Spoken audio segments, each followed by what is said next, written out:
Assalamualaikum warahmatullahi wabarakatuh. Perkenalkan, nama saya Nurulake. Di sini saya akan memaparkan materi dari kelompok 1, yaitu perubahan desain grafis dari zaman ke zaman. Yang pertama, sejarah awal dari desain grafis. Sebelum tahun 1891, Henry Cole menjadi salah seorang yang paling berpengaruh dalam pendidikan desain di Inggris. Dia meyakinkan pemerintah tentang pentingnya desain dalam sebuah jurnal yang berjudul Journal of Design and Manufactures. Dia menyelenggarakan The Great Exhibition sebagai perayaan atas munculnya teknologi industri modern dan desain yang bergaya Victoria.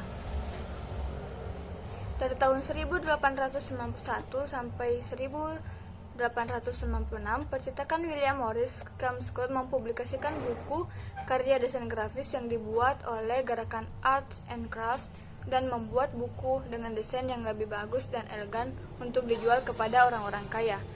Karya-karya Morris dan karya dari pergerakan Private Press ini secara langsung mempengaruhi Art Nouveau dan secara tidak langsung mempengaruhi perkembangan desain grafis pada awal abad ke-20. Kata desain grafis sendiri pertama kali digunakan pada tahun 1922 di sebuah esai yang berjudul New Kind of Printing Calls for the New Design yang ditulis oleh William Addison Wiggins yang merupakan seorang desainer buku Amerika. Raffles Graphic Design yang diterbitkan pada tahun 1927 dianggap sebagai buku pertama yang menggunakan istilah desain grafis pada judulnya. Kemudian perkembangan lebih lanjut. Pada tahun 1851, The Great Exhibition diselenggarakan di Taman Hyde, London antara bulan Mei hingga Oktober tahun 1851 pada saat revolusi industri. Kemudian tahun 1910, Modernisme terbentuk oleh urbanisasi dan industrialisasi dari masyarakat barat. Sebuah dogma yang menjadi nafas desain modern adalah form follow function yang dilontarkan oleh Louis Sullivan. Kemudian tahun 1916, Dadaisme yang merupakan suatu pergerakan seni dan kesusastraan tahun 1916 sampai 1923 yang dikembangkan mengikuti masa Perang Dunia Pertama dan mencari untuk menemukan suatu kenyataan asli hingga penghapusan kultur tradisional dan bentuk estetik. Kemudian tahun 1916, The Stitch gaya yang berasal dari Belanda. The Stitch adalah suatu seni dan pergerakan desain yang dikembangkan sebuah majalah dari nama yang sama yang ditemukan oleh Theo van Doesburg. The Stitch menggunakan bentuk segi empat kuat yang menggunakan warna-warna dasar dan menggunakan komposisi asimetris. Kemudian pada tahun 1918, Konstruktivisme, suatu pergerakan seni modern yang dimulai di Moskow pada tahun 1920 yang ditandai oleh penggunaan metode industri yang menciptakan objek geometris. Kemudian pada tahun 1919, Bauhaus yang merupakan suatu pendekatan segar untuk mendesain mengikuti Perang Dunia Pertama dengan suatu gaya yang dipusatkan pada fungsinya, bukan pada hiasan. Kemudian pada tahun 1928, Gill Sans typographer. Eric Gill belajar pada Edward Johnson dan memperhalus tipe huruf underground ke dalam Gill Sans. Gill Sans adalah sebuah jenis huruf sans serif dengan proporsi klasik dan karakteristik geometris lemah gemulai yang memberinya suatu kemampuan beraneka ragam atau great versatility. Kemudian tahun 1931, Harry Beck yang merupakan perancang grafis. Harry Beck pada tahun 1903 sampai 1974 menciptakan peta bawah tanah London atau London Underground Map pada tahun 1931. Pada tahun 1950, International Style atau Swiss Style yang didasarkan pada prinsip revolusioner tahun 1920-an seperti The Stitch, Bauhaus, dan Neue Typography, dan itu menjadi resmi pada tahun 1950. Grid, prinsip matematika, sedikit dekorasi, dan jenis huruf sans serif menjadi aturan sebagaimana tipografi ditingkatkan untuk lebih menunjukkan fungsi universal pada ungkapan pribadi. Kemudian pada tahun 1951, Helvetica diciptakan oleh Max Medinger, seorang perancang dari Swiss. Helvetica adalah salah satu tipe huruf yang paling populer dan terkenal di dunia. Berpenampilan bersih tanpa garis-garis termasuk akal berdasarkan pada huruf Accidents Grotesque. Kemudian pada tahun 1960, Pisidelia dan pop art culture yang populer pada tahun 1960-an seperti musik, seni, desain, dan literatur menjadi lebih mudah diakses dan merefleksikan kehidupan sehari-hari. Pada tahun 1984, Emigre, majalah desain grafis Amerika.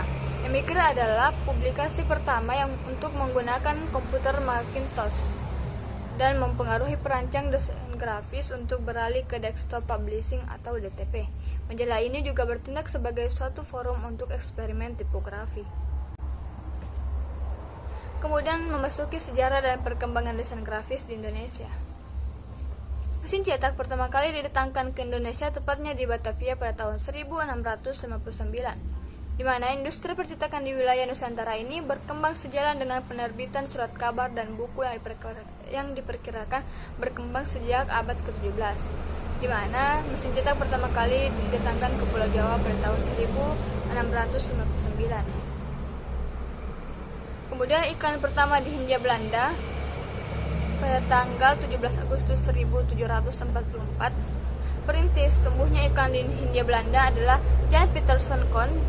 Dia merupakan pendiri Batavia dan Gubernur Jenderal Hindia Belanda pada tahun 1619 sampai 1629. PPPI, yang merupakan singkatan dari Persatuan Perusahaan Periklanan Indonesia, mengakuinya sebagai toko periklanan pertama di Indonesia. Industri percetakan abad ke-18 sampai 20.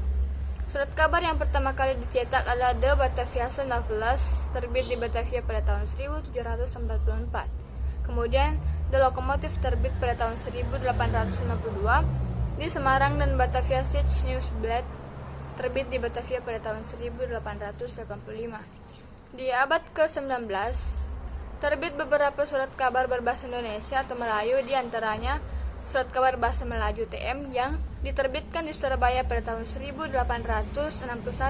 Kemudian Bintang Timur Surat Kabar 2 mingguan yang memuat berbagai berita sosial ekonomi. Kemudian di Semarang pada tahun 1860 terbit Selompret Melaju of Semarang. Baik, saya akan melanjutkan pemaparan materi dari anggota kelompok saya. Brosur-brosur pertama untuk go publik. Pertumbuhan iklan di zaman Hindia Belanda sangat dipengaruhi pula oleh masuknya modal swasta ke sektor perkebunan dan pertambangan pada tahun 1870. Karena itu perkembangan itu ternyata menumbuhkan kebutuhan baru berupa pembentukan lembaga-lembaga penelitian untuk mengembangkan dan mengakumulasi modal mereka, seperti yang dilakukan oleh asosiasi perusahaan-perusahaan gula. Misalnya, asosiasi ini juga bertugas sebagai lembaga penelitian dan sekaligus produksi pula brosur-brosur sebagai wahana informasi dan promosi. 1938 sampai 1945. 1938. Pada tahun 1938 berdiri Persagi, Persatuan Ahli Gambar Indonesia, di Jakarta dengan anggota kurang lebih 30 pelukis. Serikat ini sering dianggap sebagai awal seni rupa modern Indonesia. Para pelukis Persagi berupa pembangun gaya Indonesia baru yang dikembangkan dari paduan antara nilai estetik tradisi dan nilai estetik modern. 1945. Pada tahun 1943, Avandi mengadakan pameran tunggal pertamanya di Gedung Veteran Jakarta, yang saat itu sedang berlangsung pendudukan tentara Jepang di Indonesia. Empat serangkaian berdiri dari Soekarno, Muhammad Hatta, Kiai Haji Dewantara, dan Kiai Haji Mas Mansur memimpin seksi kebudayaan Poesat Tenaga Rakyat untuk ikut ambil bagiannya. 1960 sampai 1972. 1972 logo mulai populer. Iklan produk konsumen tampak mengalami kemendengan kreativitas khusus. Dalam hal dalam hal dalam hal penulisan naskah, bagian besar rancangan produk iklan dalam negeri bertema anjuran memakai yang tidak monoton. Populernya menggunakan logo sebagai identitas suatu produk atau merek membawa bisnis baru untuk perusahaan periklanan dari kliennya, yaitu merancangkan logo yang sesuai dengan jenis, kepribadian, dan citra produk yang ingin dikembangkan produk-produk tersebut. Gerakan seni rupa baru 1975, 1979, 1987. Gerakan seni rupa baru GSRB pada tahun 1775 yang menghantarkan dunia seni rupa Indonesia melahirkan pahaman baru antara personal ideologis kesenian, konsepsi estetika dunia seni rupa, subjek mater, batasan-batasan akademik, hingga menyentuh persoalan-persoalan interpretasi subjektivitas. Salah satu konsep GSRB adalah meniadakan batasan antara seni murni dan seni terapan, dan semua fenomena kesenian termasuk desain pun kemudian dianggap sederajat. Panjang perjalanan eksponen GSRB yang juga desainer grafis tercatat antara lain FX Harsono, Syarifuddin Frinka 1947 sampai 2004, Wagiono Sunarto, Prianto Sunarto, Gandut Rianto 1955 sampai 2003, Haris Purnama dan Ointarto 1979. Penggunaan istilah desain komunikasi visual 1979. Penggunaan istilah desain komunikasi visual. Gert Dumber, seorang desain grafis Belanda, memperkenalkan istilah semiotika dan komunikasi visual FSRD ITB. Menurutnya, desain grafis tidak hanya menangani desain untuk percetakan, tetapi juga moving image display dan pameran. Sejak tahun 1979, istilah desain komunikasi visual mulai dipakai menggantikan istilah desain grafis. 1980, pameran desain grafis pertama di Indonesia pada tanggal 16 sampai 24 Juni 1980 di Pusat Kebudayaan Belanda. Erasmus Hus, Jalan Menteng Raya 2025 Jakarta, diselenggarakan pameran desain grafis oleh 3 desainer grafis Indonesia, Hani Koordinata, Guiri Nasution, dan Didik Kris Purnomo. Bertajuk pameran rancangan grafis 80 Hani Guiri Diditu. Pameran itu tercatat sebagai pameran desain grafis pertama di Indonesia yang diadakan oleh desainer grafis Indonesia. Pameran membawa misi memperkenalkan profesi desainer grafis ke masyarakat luas dan agar karya desain grafis diapresiasi sebagai karya seni. 1980, Organisasi Desain Grafis pertama di Indonesia. Organisasi desain grafis pertama di Indonesia terbentuk pada tanggal 25 April 1980, diresmikan pada tanggal 24 September 1980 dengan nama Ikatan Perancang Grafis Indonesia IPGI. Bersama dengan diselenggarakannya sebuah pameran besar bertajuk Grafis 80 di Jakarta yang berlangsung hingga tanggal 30 September 1980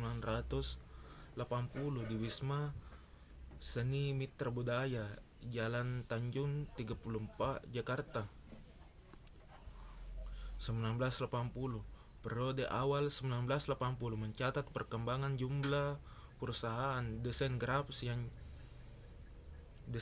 yang cukup signifikan di Jakarta. Aturan lain gugus grafis FX Harsono, Rianto Playgon, Aderis Riyadi, Agus Yusuf. Pada masa ini studio manapun dituntut bisa mengerjakan pekerjaan apapun. Klien datang dengan pekerjaan mulai dari desain logo sampai pada ilustrasi sampul kaset desainer bak Superman ataupun Superwoman. Majalah desain grafis pertama di Indonesia dimotori oleh Muhammad Arif Budiman. Majalah desain grafis pertama, Black Magazine, terbit di Yogyakarta dengan visi ingin memberdayakan orang-orang kreatif melalui sudut pandang visual yang ekstrim to empower creative people. Extreme visual. Studio desain grafis pertama di Indonesia, Karnadi Mardio, Grafos Indonesia, Sunarto, S. Prinka, Citra Indonesia, Tahjono Abdi Hani, Kardinata dan Gua Grafis. Pada dekade berikutnya di Jakarta muncul antara lain gugus grafis FX Harsono, Pulagion Ade Rastriadi,